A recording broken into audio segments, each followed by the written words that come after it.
Yes, good morning, good morning, good morning. Tetap semangat untuk teman-teman millennials, Gen Z, dan Alpha dimanapun berada. Kembali bersama dengan saya, Eloy Zaluhu, dalam podcast TML. Dan kali ini kita akan mulai ngobrol nih teman-teman ya. Dari buku TML, Theocentric Motivation and Leadership. Dan kalau teman-teman bertanya, kenapa ini mesti dibahas bab demi bab? Well, teman-teman, saya yakin sekali saya lahir dan hidup untuk ini. Theocentric Motivation and Leadership. Ini adalah standpoint dan saya meyakini di tengah-tengah dunia yang semakin banyak noise tanpa esensi, perlu ada prinsip-prinsip yang kita pegang tanpa kompromi. Dan itulah TML, Theocentric Motivation and Leadership. Kita mulai dari bab pertama, motivasi teosentris dan kepemimpinan. Pencarian jati diri. Sejak kecil saya senang berpikir. Masih segar dalam ingatan saya ketika duduk di bangku SMP, saya mulai tertarik memikirkan makna sebuah peribahasa atau kalimat bijak. Berakit-rakit ke hulu, berenang-renang ke tepian. Bersakit-sakit dahulu, bersenang-senang kemudian. Arti peribahasa itu ialah, jika ingin berhasil, kita harus mau bersusah payah dulu. Saat itu saya bersekolah di SMP Strada Marga Mulia, Pejaten Raya, Jakarta Selatan. Selama berminggu-minggu teman-teman, kalimat tersebut tidak mau lepas dari pikiran saya. Sampai akhirnya saya memberanikan diri mencari tukang stiker di sekitar Terminal Blok M Jakarta Selatan. Cukup jauh dari tempat tinggal saya yang berada di Jalan Rambutan nomor 75, Pasar Minggu, Jakarta Selatan. Dan setelah mendapatkan stiker itu, saya langsung menempelkannya di dinding kamar tidur saya.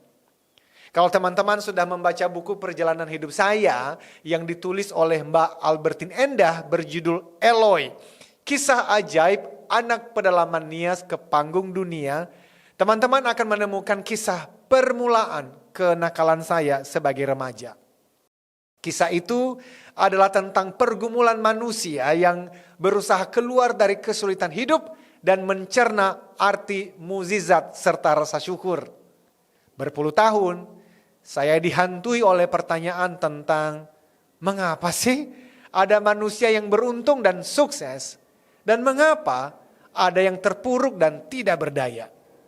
Banyak dari kita memiliki jalan hidup yang memberikan kejutan-kejutan. Peristiwa yang membawa perubahan dan mukjizat.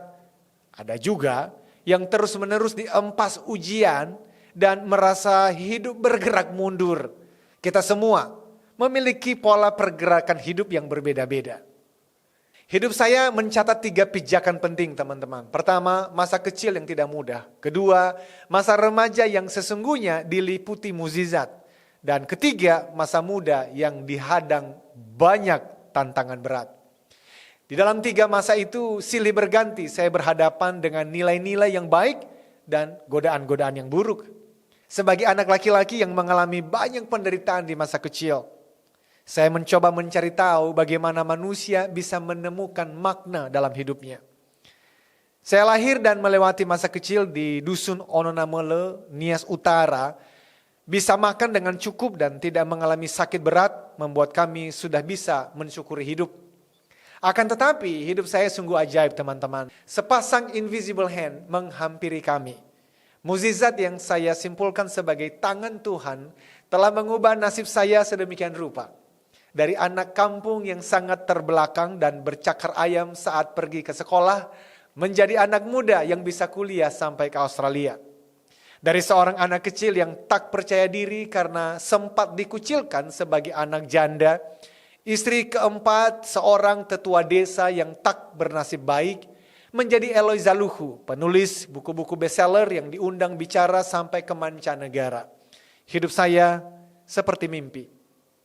Ya, saya adalah satu dari sekian banyak anak miskin di pelosok Indonesia yang tertolong oleh orang-orang yang tergerak menarik kami dari kemiskinan. Saya dan saudara-saudara saya ditolong oleh seorang warga negara Amerika. Kami memanggilnya Pak Ron. Ia telah menyekolahkan begitu banyak anak Indonesia yang tak mampu dari berbagai suku dan agama. Kita lanjutkan di sesi berikutnya.